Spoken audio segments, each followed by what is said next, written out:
Naam, shukrani sana. Ikiwa ndo kwanza unaangalia taarifa yetu ya habari kutoka hapa Channel 10 Plus, sasa ni habari za biashara na uchumi.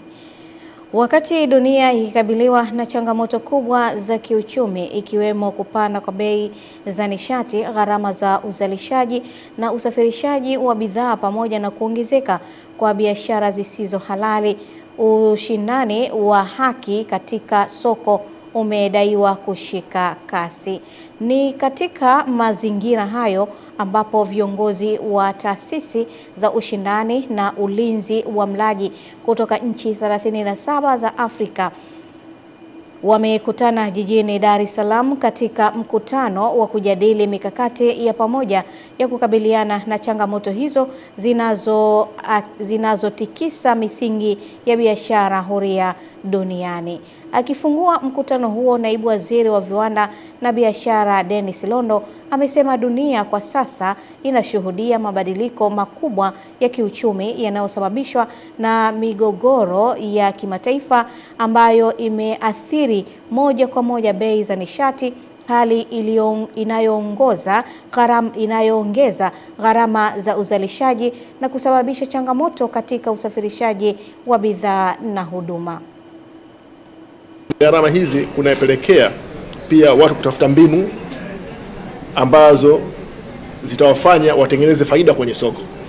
Mbinu hizo zinawaexpose taasisi zetu katika changamoto jinsi ya kudhibiti bidhaa bandia, lakini pia uingizaji wa bidhaa kiholela. Na baadhi ya bidhaa zingine zinawezekana zinategemea uchuuzi kutoka labda nje ya nchi, lakini zingine malighafi zingine zinakuwa zinapatikana katika soko lile la local market.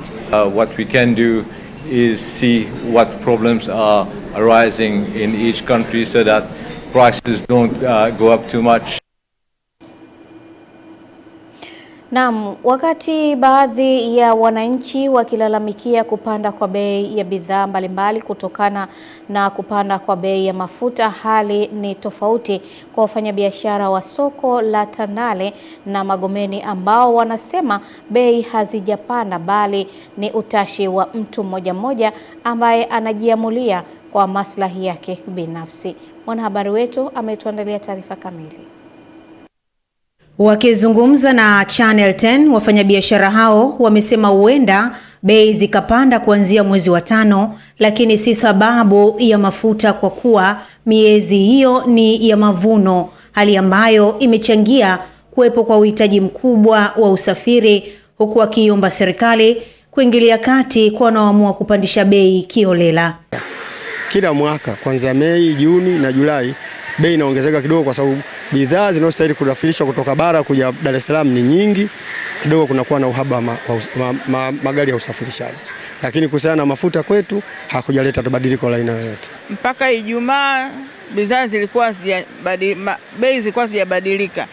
Kwa hiyo na washauri wafanya biashara wasipandishe bei bila kupewa mwongozo au tamko kutoka serikalini. Kupanda kwa mafuta sio kuzidisha kwa nauli wala kupanda bidhaa. Kupanda bidhaa ni maamuzi ya watu tu. Wanaamua wapandishe bidhaa. Inatakiwa serikali iangalie hili swala. Sio iachie tu mtu auze bidhaa anavyotaka kwa manufaa yake. Inakuwa ni vitu ambavyo watu walio chini wanaumia.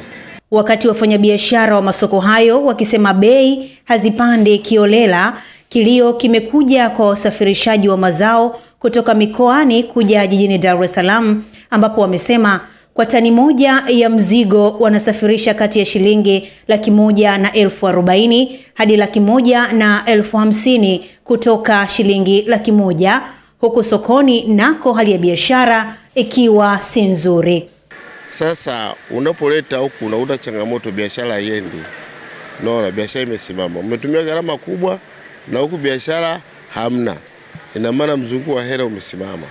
Hali imekuwa ni ngumu sana. Sisi kama wafanyabiashara kwa kweli tunaona tabu. Mafuta yako bei sana.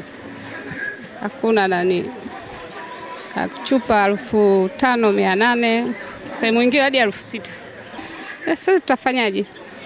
Siku unakata hela, siku unapata kidogo, ndio hivyo. Hata hivyo, wameiomba serikali kuangalia namna ya kusimamia vyombo vya usafiri ikiwemo magari ya mizigo, bajaji na pikipiki, kwani wanajipangia bei wenyewe bila kujali athari ambazo wanazipata watumiaji wakiwemo wanafunzi, hususan kwa njia ambazo hazina usafiri wa umma kwa maana ya daladala, ambako wakazi wake wanategemea zaidi usafiri wa bajaji na pikipiki. Gari anakuwa na mamlaka yeye mwenyewe, hakuna anayesimamiwa, hakuna LATRA inayemsimamia. Kwa anapanga bei anavyotaka yeye mwenyewe. Ni sawa na mtu wa bodaboda, mtu wa bajaji, unaona? Hao wote hakuna hata mmoja anayemsimamia. Leo kutoka hapa kwenda kutoka labda Ubungo au kutoka Kariakoo mpaka Mbezi wanakuambia 5,000. No. Mimi ni Witness Ngalawa na hii ni Channel 10. Katika kuendana na kasi ya ukuaji wa teknolojia, Benki ya Azania imezindua rasmi huduma mpya ya malipo ya kidigitali ijulikanayo kama Azania Lipa, ikiwa ni sehemu ya kuendeleza mkakati wake wa kuboresha huduma za kifedha ziwe rahisi kwa wateja wao kwa manufaa ya taifa kwa ujumla. Akizungumza wakati wa hafla ya uzinduzi huo, mkuu wa kitengo cha ubunifu na mikakati wa Benki ya Azania Jackson Lohai amesema uzinduzi huo ni hatua muhimu katika safari ya mabadiliko ya kidigitali ya benki hiyo kuendana na wakati uliopo. Tunaamini kwamba kwa kufanya hivi tunachangia sana katika kile kinachoitwa ujumuishwaji wa kifedha. Sote tunatambua kwamba mojawapo kati ya vipaumbele vya dira ya maendeleo ya Tanzania mwaka 2050 ni pamoja na kile kinachoitwa ujumuishwaji wa kifedha. Kwa hiyo tunapoendelea kuongeza ubunifu katika huduma na bidhaa zetu kwa wateja, basi tunaamini tunachangia katika ujumuishwaji wa kifedha. Nimetumika kama msanii kutumia sanaa yangu kufikisha ujumbe na kupeleka sera hizi kwa wateja, watu waendelee kupata kilicho bora kutoka Azania. Ndio maana tunasema Azania malipo yanatiki, na kwa sababu tumetoka kwenye analog tunakwenda kwenye ulimwengu wa digital, so we have to show them what you want me sasa, kwa sababu ndio dunia inapokwenda huko. Ndio maana tunasema Azania malipo yanatiki. Nashukuru sana kwa hii nafasi, naamini tutafanya kazi pamoja vizuri. Mmeniheshimisha mpaka kwa wachekeshaji wenzangu sasa hivi. Wameniona tofauti kidogo. Kwa hiyo nashukuru sana kwa hii nafasi, naamini tutafanya kazi pamoja. Asante. Na mwisho wa habari za biashara na uchumi kwa siku hii ya leo. Muda mfupi Eden Bahati atakuwa hapa kwa ajili ya kutupitisha katika viwanja mbalimbali, kutuone kile kilichojiri huko viwanjani kwa siku hii ya leo. Endelea kubaki nasi.